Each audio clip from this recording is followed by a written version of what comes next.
Yep, second on that too. And yes.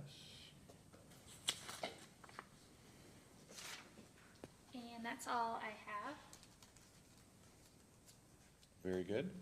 First, we have a representative talking about the exciting topic of refinancing bonds for the YMCA. Morning. That kind of build-up, I'm a little disappointed. That's about as exciting as it gets. We've had these before, we're doing it, they have nothing to do with you, and you're not on the hook for them. That's pretty much it. I can give you a little bit of background. I promise I won't bore you, but basically the requirement. Your name, sir, for the record. Oh, I'm sorry.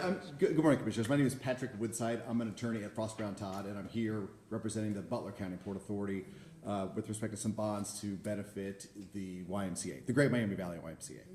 And the requirement that is requested here, or the approval that's requested here, is a federal tax requirement. Generally speaking, there are two different types of bonds. There's what you consider political subdivision bonds, governmental bonds. I don't know if you finance this building with bonds, but it's roads, governmental facilities, things of that nature. There's another kind of high-level classification, which is private activity bonds. Those include bonds that finance facilities or equipment that is not owned by a government, but is instead owned by a private entity. And there's a few different types of entities that can qualify, a few different types of facilities that can qualify. In this case, it's a 501c3, which is a YMCA. But when you do have private activity bonds, you are required to get governmental approval. And the idea there is that the federal government decided that when they're going to allow tax-exempt bonds, which really, at the end of the day, is a type of federal subsidy, they would like some kind of gatekeeping. So they request that the local political subdivision approve the bond issuance. Typically, it's more common before the project itself is built.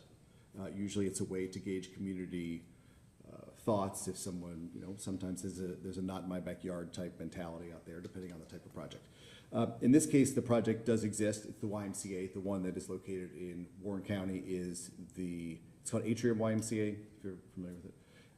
And in this case, the reason why we're coming back for the approval is because the way they structured the bonds in the first place, those bonds were going to mature in about 2 days. They're going to extend the maturity. Basically, there was an intention to do that earlier, but when they sold the existing bonds, the bank who bought the bonds didn't want to lock in the interest rate past August 1st, 2024. So now they're going to basically just amend the existing bonds is really what's happening. But again, under that federal tax requirement, they require approval of, in this case, what's called the host, which is Warren County. So that's kind of the overview of why I'm here and what the project is, and as much detail as I'm sure you want, but I'm happy to answer any of the questions or provide any more detail if I can. That is a good overview. We appreciate it, although we did pay cash for this building. So Okay, well, that's even better. Very good. Is there a motion? So moved. As well. I have a resolution. So we have a resolution authorizing and approving the issuance by the Butler County Finance Authority of Economic Development Facilities Revenue Refunding Bonds, Series 2024, the Great Miami Valley YMCA, in the aggregate principal amount not to exceed $10,200,000. So moved. I'll second it. And roll call? Mr. Young? Yes. Mr. Grossman? Yes. Ms. Jones? Yes. Expedited public service here in Warren County for you. Very much appreciated. Hope you all have a good rest of your day. Thank you. Thank you, Counselor.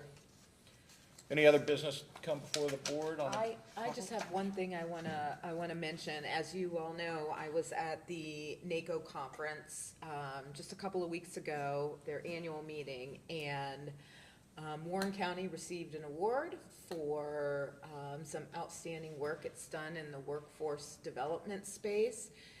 Josh Heisley, our deputy director at Ohio Means Jobs, was out there. He also presented, and would love to get on the schedule sometime the project, for them to come and talk about the project. So Tanya Sellers with Warren County Children's Services was part of the project, as was Joel King with the Warren County Career Center, looking at some innovative ways to get youth connected into the workforce, particularly those who may have involvement with our children's services system. So it was a really good piece of work. I was proud to be there when They were recognized, and would love for them to come some point and spend a couple of minutes and share more about the project. But, so it was a good day for Warren County at the NACO conference. Sounds awesome, and I think that'd be a wonderful thing to highlight, and would be great to have them on the agenda. We work to get them on. Great. So, if The only thing I would add before is we had a last minute, but when we go in executive session, if we could also add pending litigation, so if we could do acquisition and pending litigation, I would appreciate that.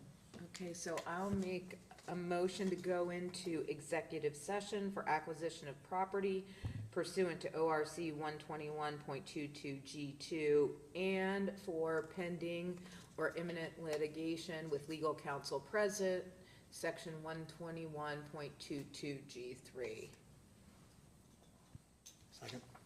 You were on that. I was right on that. Well, given the fact that we've got that cheat sheet. I was like, wow. I Hey, really Tom, like you're that. not supposed to let the secrets out. Well, I was wondering where you were gonna get the numbers, and then I saw our little thing there. That's I've Uh-huh. memorized the Mr. revised Young? code. Yes? Mr. Grossman? Yes. Ms. Jones? Yes.